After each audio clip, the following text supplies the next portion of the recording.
بسم اللہ الرحمن الرحیم قال اللہ تبارک و تعالی فی الکلام المجید والفرقان الحمید لقد کفر الذین قالوا ان اللہ ثالث ثلاثہ۔ یہ کافروں کا یہ نظریہ ہے کہ اللہ رب العزت ان تینوں میں سے تیسرے ہیں، یعنی ان کا یہ عقیدہ تثلیث ہے کہ اللہ رب العزت ان تینوں میں سے تیسری ذات ہے۔ عیسائیوں کا عقیدہ یہ ہے کہ ہم اللہ کی توحید پر ایمان رکھتے ہیں، البتہ اتنا ضرور ہے کہ اس ایک خدا کے تین اقانیم ہیں، اس ایک خدا کے تین اجزاء بنتے ہیں۔ وہ کیا ہے؟ باپ، بیٹا اور روح القدس۔ باپ سے مراد وہ اللہ کی ذات لیتے ہیں، بیٹا اس سے مراد وہ کہتے ہیں کہ اللہ نے اپنی صفت کلام کو قدرت کاملہ کے ذریعے مجسم کر دیا۔ جو صفت کلام سے قدرت کاملہ کے ذریعے مجسم ہوئی اس کو وہ بیٹے کا نام دیتے ہیں۔ اور تیسرا کیا ہے کہ جس قوت کے ذریعے وہ اللہ اپنے بیٹے سے رابطہ کرتا ہے اس کو روح القدس کہتے ہیں۔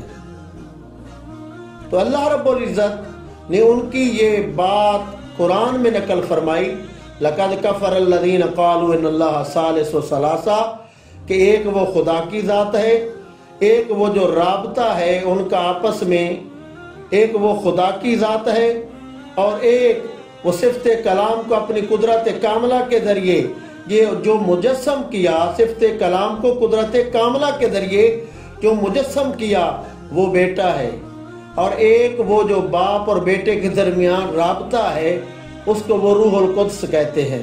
تو یہ ان کا نظریہ ہے تثلیث کا۔ تو اللہ رب العزت ان کی تردید فرماتا ہے کہ یہ کفر کرتے ہیں، کافروں کا یہ نظریہ ہے کہ اللہ اور اس کا بیٹا اور روح القدس یہ تین ہیں۔ تو اس کا جواب ہم یہ دیتے ہیں کہ اللہ رب العزت کی ہر صفت لامحدود ہے۔ اللہ کی ذات، صفات، جملہ اوصاف ہمارے رب کے وہ لامحدود ہے، اس کی کوئی صفت محدود نہیں ہے، نہ مجسم ہے نہ وہ جسم میں ڈھل سکتی ہے۔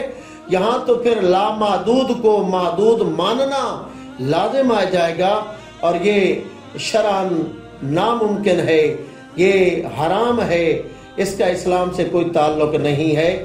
تو قرآن میں موجود ہے وقالت الیہود عزیر ابن اللہ وقالت النصارى المسیح ابن اللہ، کہ یہودی کہتے ہیں کہ حضرت عزیر علیہ السلام اللہ کے بیٹے ہیں، اور عیسائی کہتے ہیں کہ حضرت عیسیٰ علیہ السلام یہ اللہ کے بیٹے ہیں، جبکہ اللہ رب العزت فرماتا ہے ان مثل عیسیٰ عند اللہ کمثل آدم خلقہ من تراب ثم قال له کن فیکون۔ اللہ رب العزت فرماتا ہے عیسیٰ علیہ السلام کی مثال ایسے ہے جیسے جناب آدم علیہ السلام کی مثال ہے، وہ مٹی سے بنے ہیں، تو جناب عیسیٰ علیہ السلام یہ بھی مٹی سے بنے ہیں، ان کی تخلیق اللہ رب العزت نے فرمائی ہے۔ اور عیسائی یہ دلیل دیتے ہیں کہ حضرت عیسیٰ علیہ السلام اللہ کے بیٹے ہیں، وہ تو اللہ کے بیٹے ہیں، دلیل کیا ان کے پاس کہ ان کا ظاہری طور پر کوئی باپ نہیں ہے۔ اللہ اکبر کبیرہ۔ تو تمہارے اور میرے محبوب علیہ السلام نے یہی مثال تو نجران کے عیسائیوں کو دی تھی کہ عیسیٰ علیہ السلام کا باپ نہیں ہے، جناب آدم علیہ السلام ہی تو ہیں جن کا نہ کوئی ظاہری طور پر باپ ہے نہ ماں ہے۔ جو رب آدم علیہ السلام کو مٹی سے بنا سکتا ہے، وہ رب عیسیٰ علیہ السلام کو بھی بغیر باپ کے پیدا فرما سکتا ہے۔